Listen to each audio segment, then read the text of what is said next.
pain is not just a physical experience. It's a powerful signal shaped by the brain.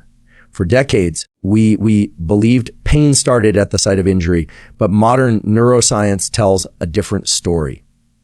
Pain is constructed, processed, and often amplified by the mind. Today, great pain.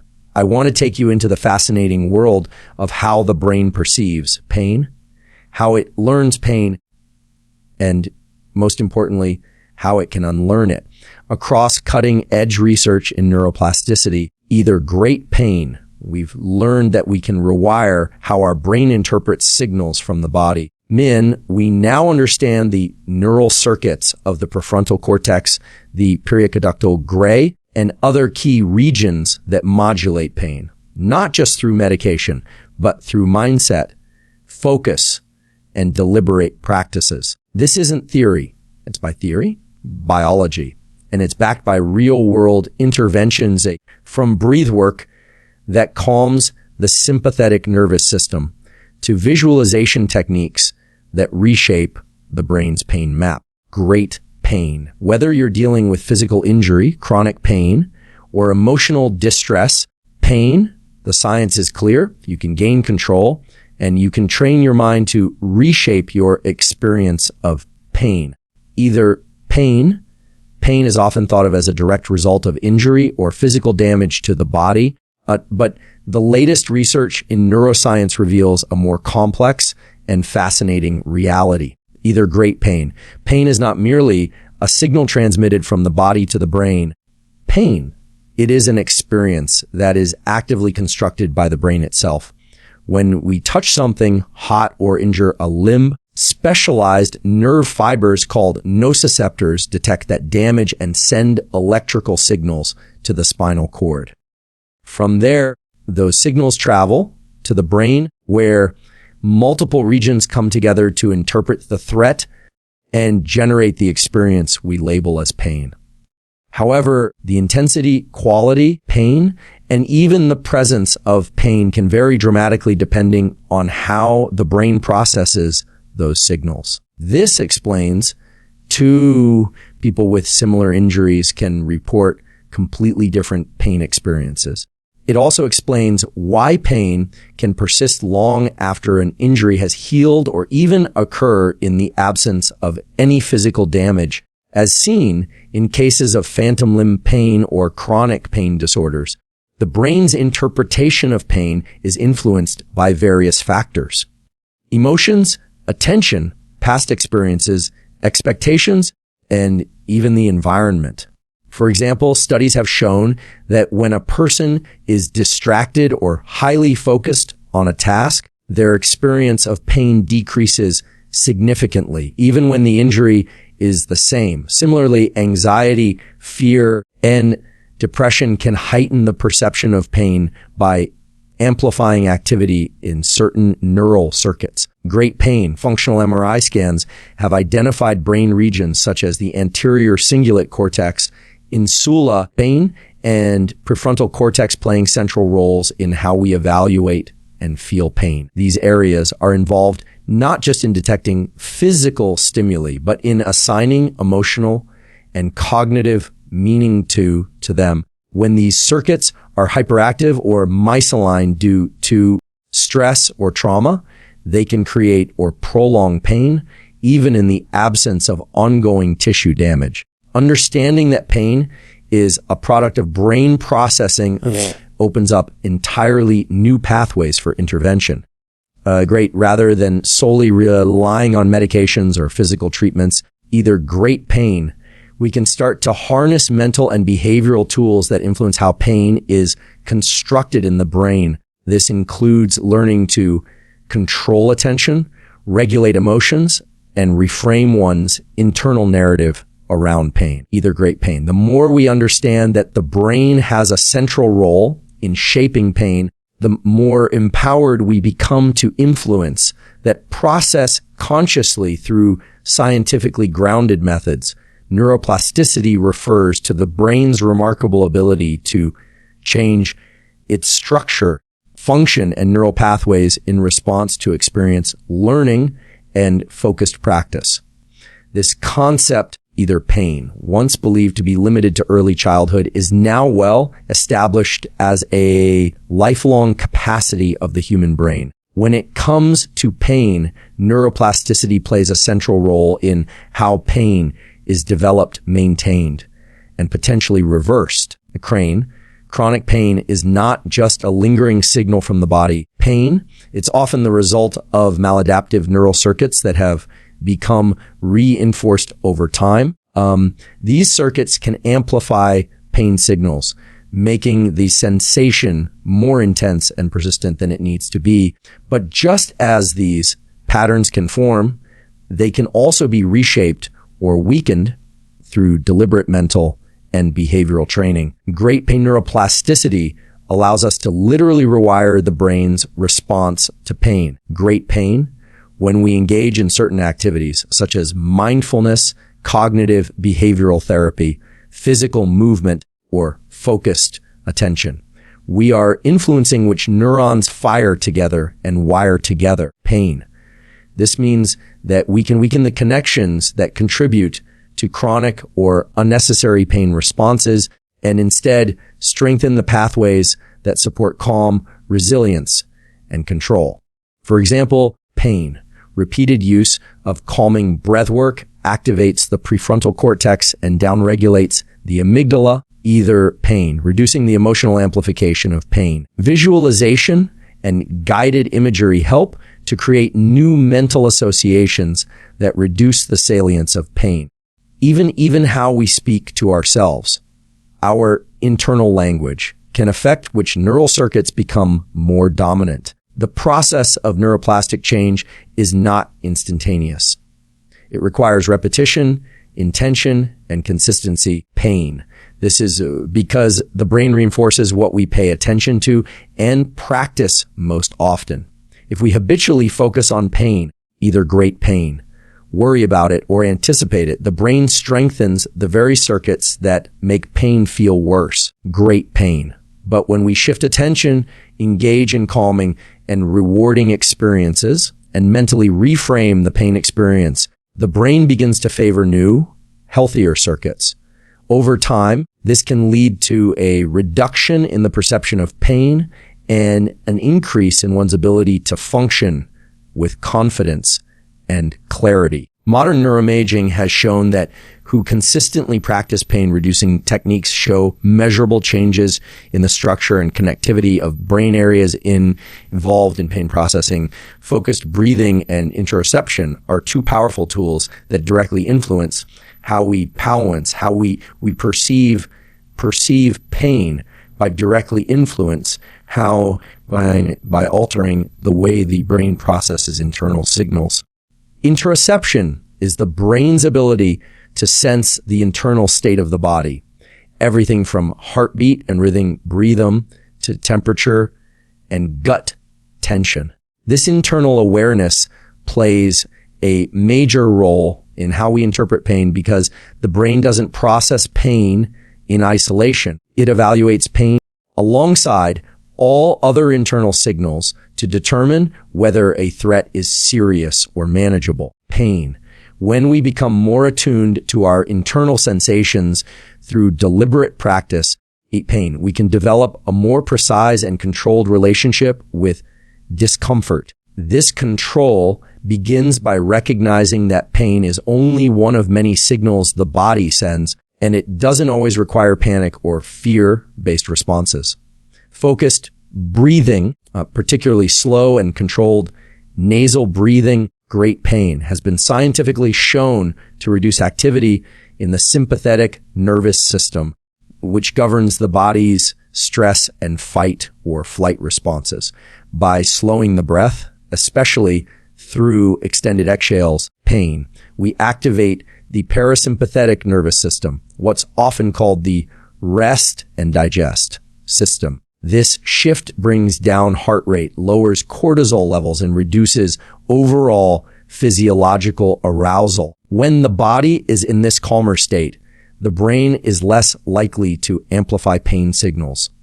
In fact, functional MRI studies show that slow breathing can reduce activity in brain areas like the anterior cingulate cortex and the insula, both of which are heavily involved in pain perception and emotional reactivity. Great pain.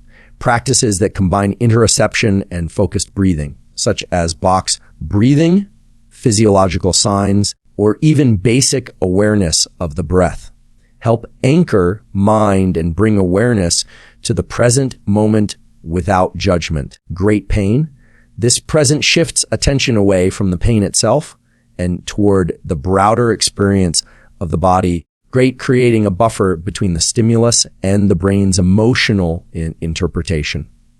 Over time, this can lead to reduced sensitivity to pain and an improved ability to remain composed in the face of discomfort. The more we practice tuning into our breath and bodily sensations with calm, either pain, the more we train the brain to associate internal signals with safety rather than threat. This builds a foundation of control and resilience that allows us to, with pain in a more balanced and skillful way. Visualization techniques can alter the brain's pain map by engaging mental imagery to change in how the nervous system interprets and responds to physical sensations.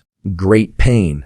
The brain does not always distinguish clearly between what is real and what is vividly imagined. This is why imagining a painful experience can trigger a real physical response, such as increased heart rate or muscle tension, and why imagining calm, healing, or strength can reduce stress and shift the body's internal state. In neuroscience, this process is known as top-down modulation. Great pain, where higher brain centers, like the prefrontal cortex, actively influence how lower sensory regions interpret incoming signals. By using visualization to create new mental associations with comfort, movement, or relief, great pain, we can begin to rewire the neural circuits that sustain or exaggerate pain. Studies have shown that athletes using mental rehearsal can activate the same motor pathways as when they physically train. Similarly, people suffering from chronic pain can use mental imagery to simulate healthy movement without discomfort, helping to retrain the brain's expectation and response patterns. For example, great pain. Someone with persistent back pain imagine themselves bending, walking, or stretching with ease and confidence. This mental rehearsal active areas of the brain involved in motor control and sensory feedback, great, reinforcing a sense of agency and safety. Over time, the brain updates its internal pain map to reflect these safer, great pain, non-threatening patterns and begins to downregulate the overactive pain responses. Visualization is not about denying. It's about replacing the brain's predictive model of harm with a new model based on calm, control, and recovery.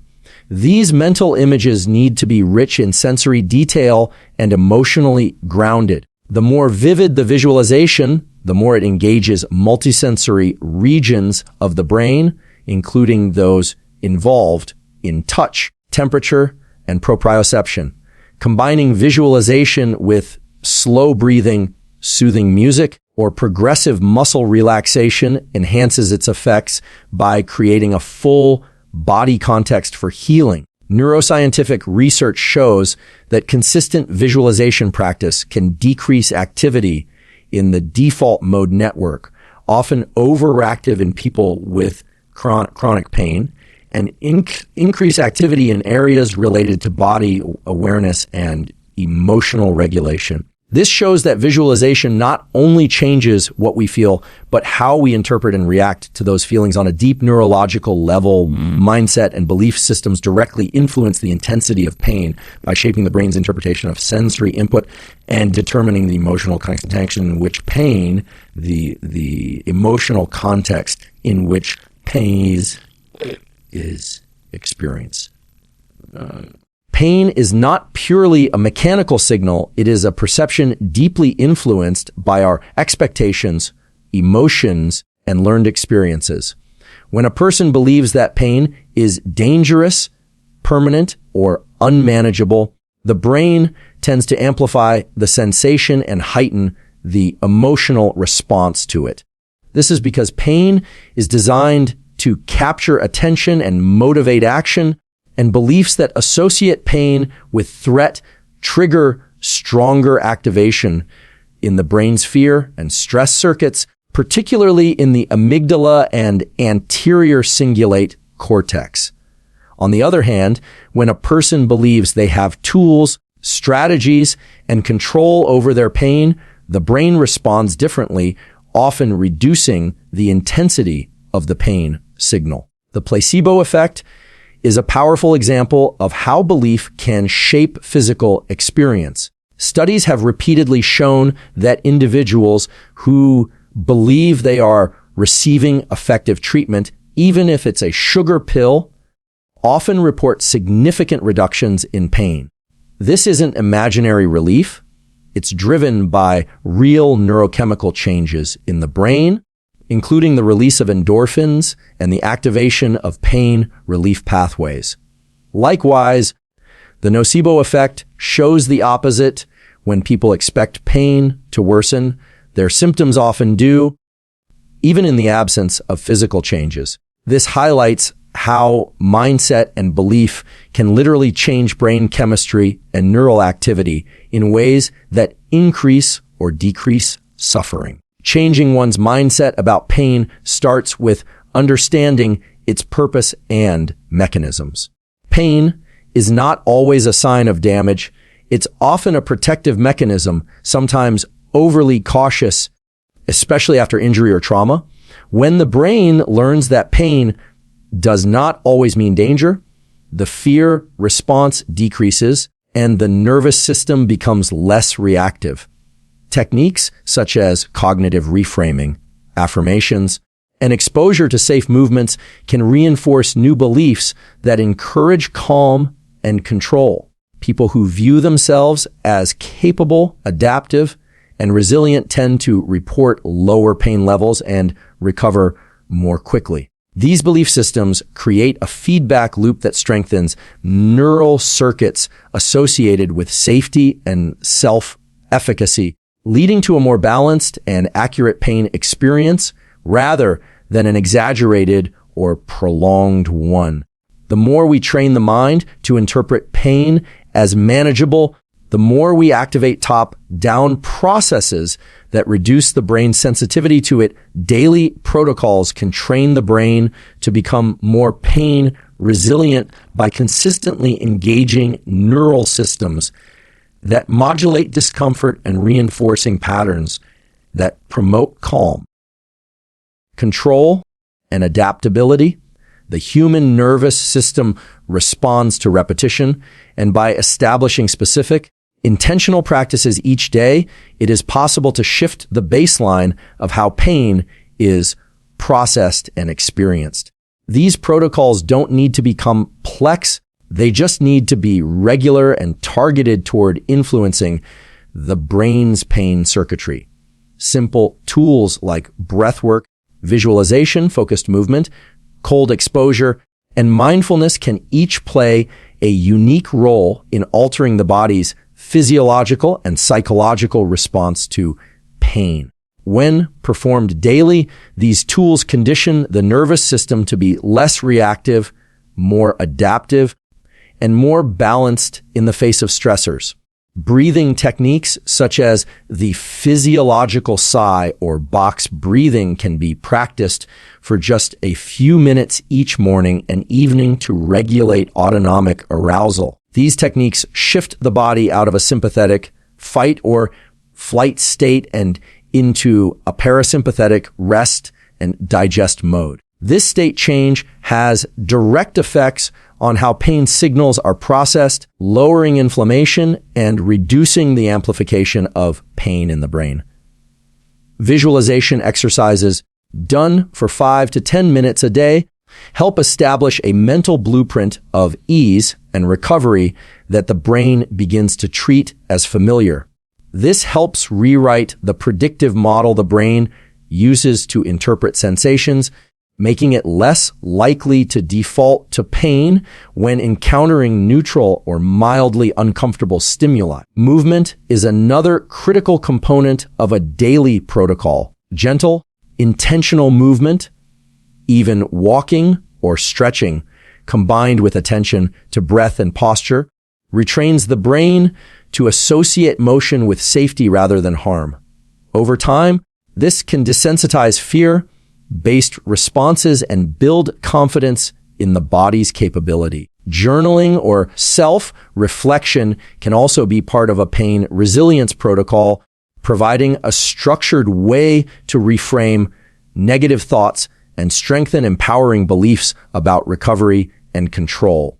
Layering these practices with good sleep hygiene, hydration, and light exposure during the day further supports the brain's ability to regulate emotion, attention, and sensation. The key is not just what you do, but how consistently you do it, because it is through repetition that the brain builds new pathways and shifts its baseline response to both physical and emotional